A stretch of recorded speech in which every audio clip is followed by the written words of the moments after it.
Hi అండి. నమస్తే. Welcome to realistic stories. నేనిప్పుడు మీకు చెప్పబోయే స్టోరీ వచ్చేసి 'పెళ్ళయింది కానీ' ఫస్ట్ ఎపిసోడ్ అండి. సారీ అండి. కొంచెం నా ఛానల్ మానిటైజేషన్ ఇష్యూస్ వల్ల ఇప్పటివరకు స్టోరీస్ ఏమీ అప్‌లోడ్ చేయలేకపోయాను. ఇక నుంచి స్టోరీస్ కంటిన్యూగా రన్నింగ్ అవుతాయి. బంధువులతో పెళ్లి మండపం అంతా కోలాహలంగా ఉంది. కానీ పెళ్ళికొడుకు మాధవ్ ముఖంలో ఎటువంటి ఆసక్తి లేదు. ముళ్ళకంప మీద కూర్చున్నట్లు ఇబ్బందిగా అటూ ఇటూ కదులుతూ కూర్చున్నాడు. పక్కనే ఉన్న తన అక్క గీత, రేయ్, అమ్మ బాధ చూడలేక చాలా కష్టపడి చూశారురా మీ బావ ఈ సంబంధం. కొంచెం నవ్వరా. మరీ ఇష్టం లేని వాడిలా అలా చిరాకుగా మొహం పెట్టకు. ఈ పెళ్లి కూడా చెడిపోతుంది. ప్లీజ్ నా బాధ అర్థం చేసుకోరా అని బ్రతిమలాడుతూ ఉంటుంది. ఏదో గొప్ప సంబంధం తీసుకొచ్చినట్లు మాట్లాడకక్క. నా చదువుకు తగ్గ సంబంధం కాదు. ఒక పల్లెటూరు అమ్మాయిని తీసుకొచ్చి నాకు అంటగట్టాలని చూస్తున్నారు. ఇప్పటికైనా మించిపోయింది లేదు. ఈ పెళ్లి ఇక్కడితో ఆపేయడం చాలా మంచిది అంటాడు మాధవ్. వింటున్నాను కదా అని ఓవర్ చేయకు. ఇది కూడా పోతే నీకు ఈ జన్మలో పెళ్లి కాదు. నోరు మూసుకుని కూర్చో అంటూ కోపంగా వెళ్ళిపోతుంది గీత. ఎవరూ నా బాధను అర్థం చేసుకోవట్లేదు. పెళ్లి కూతుర్ని కనీసం నేను చూసిందే లేదు. పైగా పల్లెటూరమ్మాయి. ఏ అప్పలమ్మలా ఉంటుందో ఏంటో. దేవుడా, ఏంటి నా పరిస్థితి అనుకుంటూ ఉండగానే పెళ్లి కూతుర్ని తీసుకురండి అంటారు పంతులు గారు. ఇంతలో కంగారుగా 27 సంవత్సరాలు ఉన్న పెళ్లి కూతురు సవతి తల్లి జ్వాల, ఏవండి మీతో మాట్లాడాలి అంటూ 54 ఏళ్లున్న ప్రసాదరావు గారిని గదిలోనికి తీసుకువెళ్ళి, ఛాయ కనిపించట్లేదు, ఈ పెళ్లి నాకు ఇష్టం లేదు అని చెప్పి ఈ లెటర్ రాసి వెళ్ళిపోయింది. ఏం చేయాలో నాకు పాల్పోవట్లేదు అంటూ కంగారు పడుతూ ఉంటుంది. జాగ్రత్తగా చూసుకోమని చెప్పాను కదా, ఏం చేస్తున్నావు? ఇంతకు ముందు వరకు ఇక్కడే ఉంది కదా. అంటే ఎంతో దూరము వెళ్ళి ఉండదు. నేను ఎలాగైనా వెతికి తీసుకువస్తాను. వాళ్ళకి అనుమానం రాకుండా మేనేజ్ చేయి. ఆ పెళ్లి చీర నువ్వు కట్టుకుని వెళ్ళి పెళ్లిపీటల మీద కూర్చో. తాళి కట్టే సమయానికి నేను ఛాయను వెతికి తీసుకువస్తాను అంటాడు ప్రసాదరావు. ఏంటి మీరు మాట్లాడేది? మీకేమైనా పిచ్చి పట్టిందా? పెళ్లిపీటల మీద నేను కూర్చోవడం ఏంటి? జస్ట్ కూర్చోమని చెప్పాను అంతే. పెళ్లి చేసుకోమని చెప్పలేదు కదా. అయినా నువ్వు ఛాయ ఒకేలా ఉంటారు. మీ ఇద్దరికీ వయసులో కూడా 5 సంవత్సరాలు మాత్రమే తేడా. వాళ్ళస్సలు కనిపెట్టలేరు. ఏదో ఒక విధంగా మేనేజ్ చేయి. నీకు ఇష్టం లేకుండా మీ ఇంట్లో వాళ్ళు బలవంతంగా రెండో పెళ్లివాడినైనా నాకిచ్చి పెళ్లి చేశారు. కానీ నేను నిన్ను ఎప్పుడూ భార్యలా చూడలేదు. నా కూతురితో సమానంగా నిన్ను కూడా చదివిస్తున్నాను. నా కోసం ఏమాత్రం మేనేజ్ చేయలేవా అంటాడు ప్రసాదరావు. సరే అండి, కానీ మీరు ముహూర్తం టైం కల్లా తిరిగి వచ్చేయండి. నేనిక్కడ చూసుకుంటాను అని పెళ్లి కూతురుగా ముస్తాబై మండపంలోనికి అడుగు పెడుతుంది పెళ్లి కూతురు సవతి తల్లి జ్వాల. మాధవ్ ఆలోచనలో నుండి పూర్తిగా బయటకు రాకమునిపే పెళ్లి కూతురు కోసం వెళ్ళిన ప్రసాదరావు తిరిగి రాకముందే పెళ్లి తంతు పూర్తవుతుంది. ఆ రోజు రాత్రికే పెళ్లి కూతురు ఇంట్లో ఘనంగా మొదటి రాత్రికి ఏర్పాట్లు జరుగుతూ ఉంటాయి.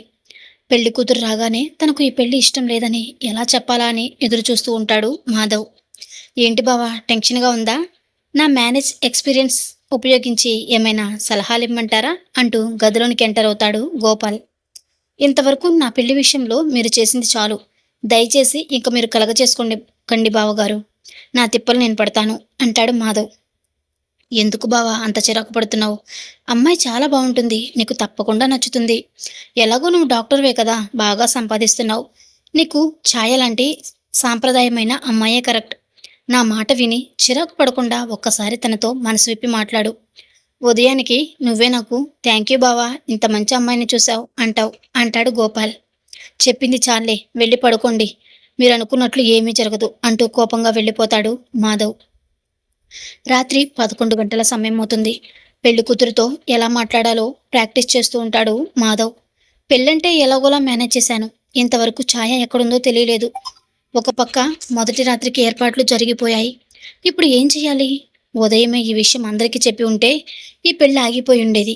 మీ చాదస్తంతో ఇక్కడి వరకు తీసుకువచ్చారు. ఇప్పుడు ఏం చేయాలి అని నిలదీస్తుంది జ్వాల. అదే నాకు కూడా పాలుపోవట్లేదు. ఇప్పుడు ఈ విషయం చెప్తే ఇంకా పెద్ద గొడవ అవుతుంది. మన వాళ్ళు ఛాయను వెతికే పనిలోనే ఉన్నారు. ఖచ్చితంగా దొరుకుతుంది.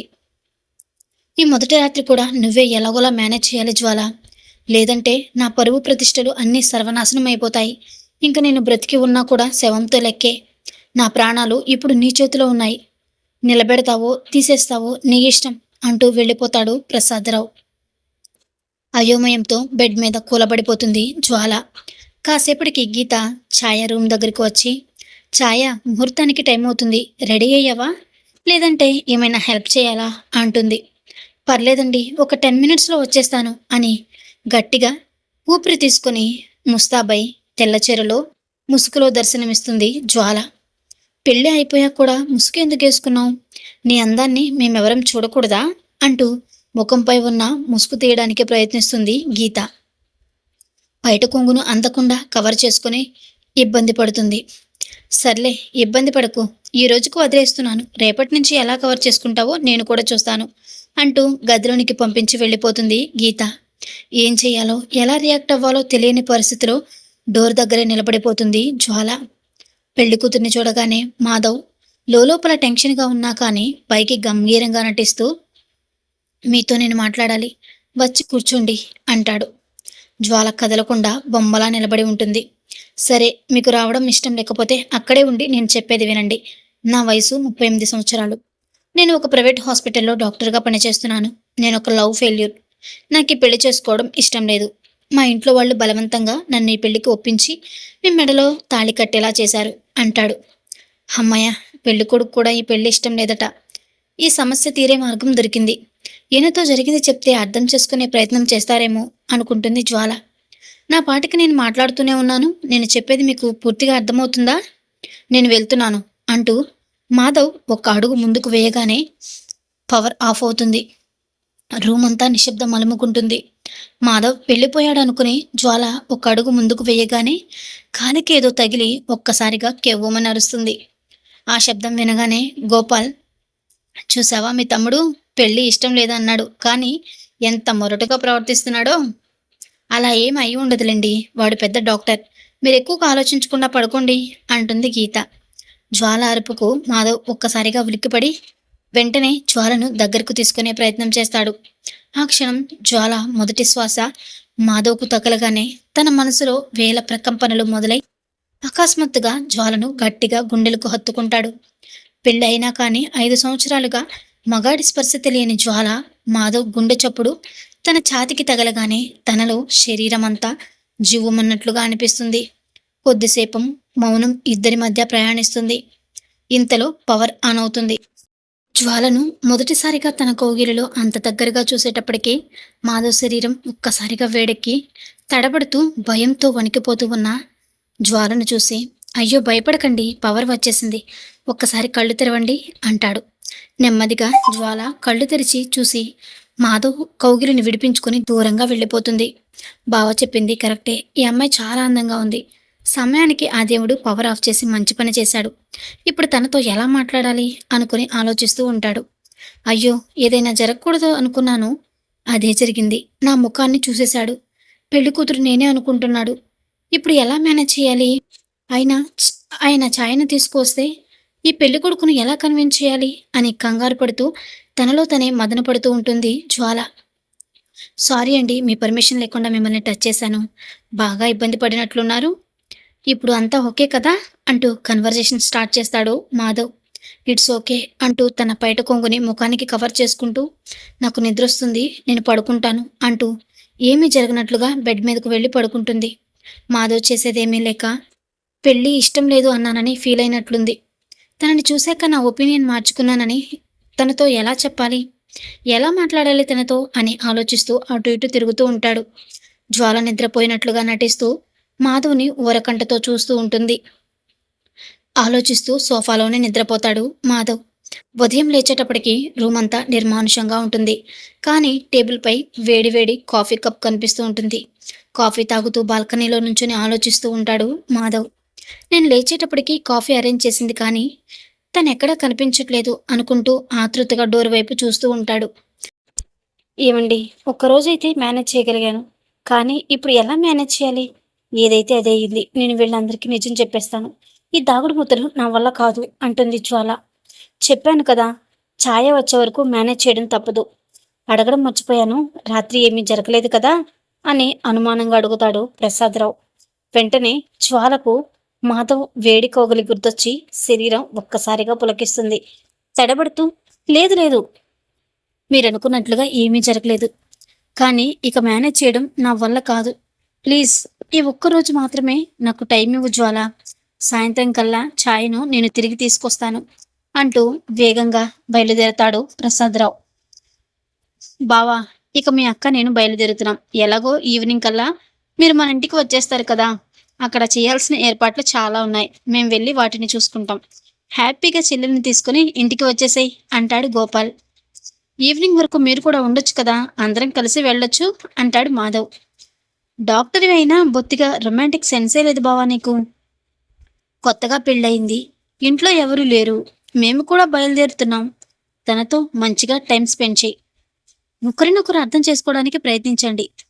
ఇంకా అర్థమయ్యేలా చెప్పడం నా వల్ల అయితే కాదు అని హాస్యంగా మాట్లాడతాడు గోపాల్. ఓకే అయితే జాగ్రత్తగా వెళ్ళిరండి. తనకి కూడా చెప్పేసి వెళ్ళండి అంటాడు మాధవ్. ఇంతలో గీత, అమ్మా ఛాయ, మేమిక బయలుదేరుతున్నాం. సాయంత్రం 5 గంటలకల్లా స్టార్ట్ అయిపోండి, లేదంటే మా ఇంటికి చేరుకునేటప్పటికి చీకటి పడిపోతుంది. ఓకేనా? జాగ్రత్త అంటూ హడావిడిగా వెళ్ళిపోతుంది. ఇంట్లో ఎవరూ లేరు. పెళ్ళికొడుకుని ఎలా ఫేస్ చేయాలి అనుకుని ఆలోచిస్తూ ఉండగానే, ఛాయ, నాకు టవల్ కావాలి అని పిలుస్తాడు Madhav.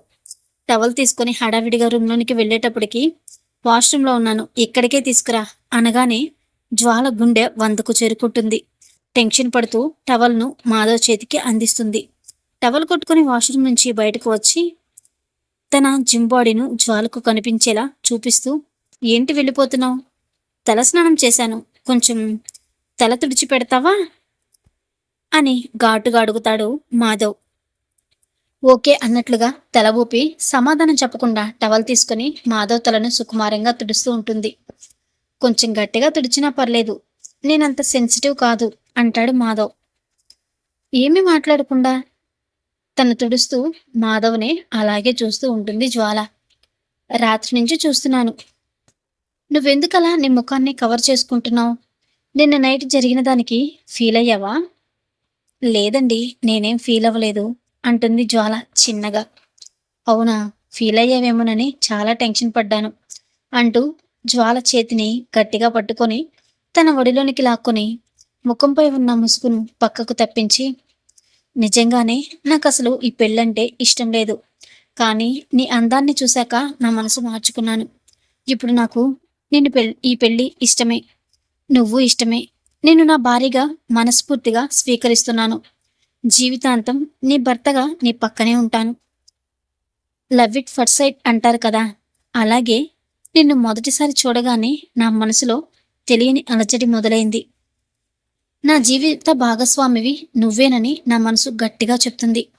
I love you Chaya, love you for ever and ever అంటూ జ్వాల ముఖాన్ని తన 2 చేతులతో బంధించి టెన్షన్తో అదురుతూ ఉన్న గులాబీ రేకుల్లాంటి జ్వాల పెదవులను అందుకుని గాఢంగా ముద్దు పెడతాడు మాధవ్. జ్వాల తనకు తెలియకుండానే మాధవ్ ముద్దులో మైమర్చిపోతుంది. తొలి ముద్దులో ఉన్న మాధుర్యాన్ని ఆస్వాదిస్తూ ఉండగా ప్రసాదరావు జ్వాల కోసం ఇల్లంతా వెతుకుతూ ఉంటాడు. ప్రసాదరావు గొంతు వినపడగానే జ్వాల ఈ లోకంలోనికి వచ్చి మాధవ్ను దూరంగా నెట్టేయడానికి ప్రయత్నిస్తూ, ప్లీజ్ వదలండి, నేను వెళ్ళాలి అంటుంది. నిన్ను కాదు ఆయన పిలిచేది, ప్లీజ్ కాసేపు ఇలాగే ఉండు అంటూ జ్వాలను ఇంకాస్త గట్టిగా తన కౌగిల్లో బిగించి తన పెదవులతో జ్వాల ముఖాన్ని మెడవంపును ముద్దులతో ముంచెత్తుతూ మైమరచిపోతూ ఉంటాడు. ఇంట్లో ఇంకెవరూ లేరు, నన్నే పిలుస్తున్నారు, చూస్తే బాగోదు, ప్లీజ్ దయచేసి వదలండి అంటూ బ్రతిమలాడుతుంది జ్వాల. వదులుతాను, కానీ వెంటనే వచ్చేయాలి. 5 మినిట్స్ కంటే ఎక్కువ టైం అక్కడే ఉన్నావు అనుకో, నేనే నీ దగ్గరికి వచ్చేస్తాను. డైరెక్ట్గా మీ నాన్నగారి ముందే లోపలికి రమ్మని పిలుస్తాను అంటాడు మాధవ్. ఓకే, వచ్చేస్తాను, ఇప్పుడు ప్రస్తుతానికి నన్ను వదిలేయండి అంటూ అతి కష్టం మీద మాధవ్ నుండి తప్పించుకొని కిందికి వెళ్ళి ప్రసాదరావు గారికి ఎదురుపడుతుంది. నువ్వేంటి ఇలా తిరుగుతున్నావు? ముఖాన్ని కవర్ చేసుకోమని చెప్పాను కదా, ఎవరైనా చూస్తే ఏం జరుగుతుందో తెలిసి కూడా నువ్వు ఇలా బిహేవ్ చేస్తున్నావా? మీరు కంగారు పడకండి, అందరూ వెళ్ళిపోయారు, మాధవ్ గారు మాత్రమే రూమ్లో ఉన్నారు. అల్లుడు గారు రూమ్లో ఉంటే నువ్వేం చేస్తున్నావు అక్కడ అంటాడు ప్రసాదరావు. లేదు, నేను కిచెన్లో ఉన్నాను, అందుకే ముఖాన్ని కవర్ చేసుకోలేదు అని అబద్ధం చెప్పి తప్పించుకుంటుంది జ్వాల. సరే, ఛాయ జాడ తెలిసింది, హైదరాబాద్లో ఉందట, మన వాళ్ళు తీసుకువస్తున్నారు, ఈవినింగ్ కల్లా ఇంట్లో ఉంటుంది. అప్పటి వరకు అల్లుడు గారికి నీ ముఖాన్ని చూపించుకో. వెళ్ళి భోజనానికి ఏర్పాట్లు చేయి. టెన్షన్తో నైట్ నుంచి సరిగ్గా నిద్రలేదు. నేను కాసేపు పడుకుంటాను అని తన రూంలోనికి వెళ్ళిపోతాడు ప్రసాదరావు. హడావిడిగా కిచెన్లోనికి వెళ్ళి వంట మొదలు పెడుతుంది జ్వాల. రూంలో ఉన్న మాధవ్ విరహతాపంతో కొట్టుమెట్టులాడుతూ, ఏంటి ఛాయ ఇంకా రాలేదు, ఏం చేస్తుంది అసలు అనుకుంటూ ఛాయను వెతుక్కుంటూ కిందికి వస్తాడు. హడావిడిగా వంట చేస్తూ ఉన్న జ్వాలను వెనుక నుండి అమాంతం గట్టిగా కౌగిలించుకొని ముద్దుల వర్షం కురిపిస్తూ ఉంటాడు. అయ్యో ప్లీజ్ వదలండి అంటూ టెన్షన్ పడిపోతూ ఉంటుంది జ్వాల. అస్సలు వదలను. 5 మినిట్స్లో రమ్మని చెప్తే ఇక్కడే ఉంటావా? నిన్నిప్పుడు పనిష్ చేయాల్సిందే అంటూ తన పెదవులను మునిపంటితో సుకుమారంగా కొరికి తీపి గాయం చేసి వదిలిపెడతాడు. వెంటనే జ్వాల మాధవ్ను వెనక్కు నెట్టేసి హడావిడిగా హాల్లోనికి వెళ్ళి అద్దం ముందు నిలబడి, అయ్యో ఏం చేశారు మీరు? ఇప్పుడు ఇది ఎవరైనా చూస్తే ఇంకేమైనా ఉందా? ఎలా ఇప్పుడు అని టెన్షన్ పడిపోతూ ఉంటుంది. జ్వాల కొంచెం కాఫీ తీసుకురా అని లోపల నుంచి ప్రసాదరావు పిలుపు వినిపిస్తుంది. అయ్యో ఇప్పుడు ఎలా అని బయట కొంగురుతో కవర్ చేసుకుని కాఫీ తీసుకువెళ్ళడానికి రెడీ అవుతూ ఉంటుంది. ఎందుకంత టెన్షన్ పడిపోతున్నావు? నిన్ను కాదు కదా కాఫీ తీసుకురమ్మని చెప్పింది. ఎవరో జ్వాల అంటున్నారు, ఆమెను పిలువు. నువ్విక్కడే ఉండు నువ్విక్కడే ఉండు అంటూ జ్వాల చేతిని గట్టిగా పట్టుకుంటాడు మాధవ్. అయ్యో ఎలా చెప్పాలి మీకు? లేదండి వదలండి, నేనే కాఫీ ఇచ్చేసి వస్తాను. లేదంటే పెద్ద గొడవ అవుతుంది. చిన్న కాఫీకి పెద్ద గొడవ ఎందుకు అవుతుంది? నువ్వు వెళ్ళడం నాకు ఇష్టం లేదు అంటూ జ్వాల చేతిని వదలకుండా పట్టుకుంటాడు మాధవ్. జ్వాల రావట్లేదు అని ప్రసాదరావు నెమ్మదిగా లేచి నడుస్తూ వస్తూ ఉంటాడు. ప్రసాదరావు గారిని చూడగానే జ్వాల తన చేతిని గట్టిగా విదిలించుకొని, కాఫీ తీసుకువస్తున్నాను, మీరు వెళ్ళి మీ రూమ్లో కూర్చోండి అంటూ ప్రసాదరావు గారిని రూమ్లోనికి తీసుకువెళ్ళి కాఫీ ఇచ్చి, నేను కిచెన్లో ఉంటాను, అవసరమైతే పిలవండి అంటుంది. ఈ ముసుగు పిల్లివాళ్ల ముందు వేసుకోమన్నాను, నా ముందు కాదు. ఎందుకు అంత టెన్షన్ పడుతున్నావు? ఆ చెమటలేంటి అంటాడు ప్రసాదరావు. లేదు లేదు, వంట పని చేసుకుంటున్నాను అంటూ కంగారుగా కిచెన్లోనికి వచ్చేస్తుంది. మాధవ్ జ్వాల వెనకాలే వస్తూ, కొత్తగా పెళ్ళైన అమ్మాయిలు ఇలా వంట పని ఇంటి పని చేయకూడదు. ఓన్లీ భర్త చెప్పిన పని మాత్రమే చేయాలి. ఆ జ్వాల ఎక్కడుందో పిలు, తనకి వంట పని ఇంటి పని చెప్పి మనం మన పనిలో అవుదాం అంటాడు కొంటెగా. తనకి ఏం సమాధానం చెప్పాలో అర్థం కాక తనలో తానే మదన పడుతూ, ఆ జ్వాల నేనే అని ఈయనకు అర్థమయ్యేలా ఎలా చెప్పాలి? కదిలితే మీద పడిపోతున్నాడు. తన నుంచి ఎలా తప్పించుకోవాలో తెలియట్లేదు. ప్లీజ్ దేవుడా నాకు హెల్ప్ చేయి అనుకుంటూ ఉంటుంది. ఏంటి ఆలోచిస్తున్నావు? మన రూమ్కి వెళ్దాం పదా అని మాధవ్ అనేటప్పటికీ, ఒక 5 మినిట్స్ అండి, మీరు వెళ్ళండి, నేను వచ్చేస్తాను అని చెప్పి వేగంగా కిచెన్లోనికి వెళ్ళిపోతుంది. ఓకే, నువ్వు రాకపోతే నేనే వచ్చేస్తాను అంటూ బొంగమూతి పెట్టుకుని వెళ్ళిపోతాడు మాధవ్.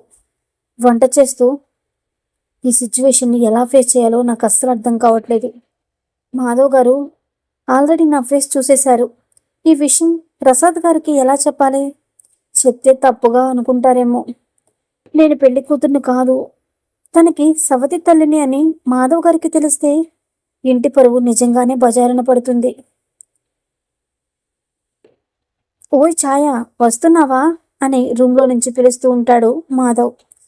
వస్తున్నానండి అంటూ తన ఆలోచనలన్నీ పక్కన పెట్టి పరుగున వెళ్ళి, చెప్పండి, ఏమైనా కావాలా? తినడానికి ఏమైనా తీసుకురమ్మంటారా అని అంటూ ఉండగానే గొంతులో ఉన్న మాట పూర్తవ్వకముందే వంటి చేత్తో జ్వాల నడుమును చుట్టేసి పూర్తిగా తన కౌగిలిలో బంధించి బెడ్ మీదకు నెట్టి తన 2 చేతులతో జ్వాల శరీరం మొత్తం సుకుమారంగా తడుముతూ తనలో కోరికలను రేపే ప్రయత్నం చేస్తాడు మాధవ్.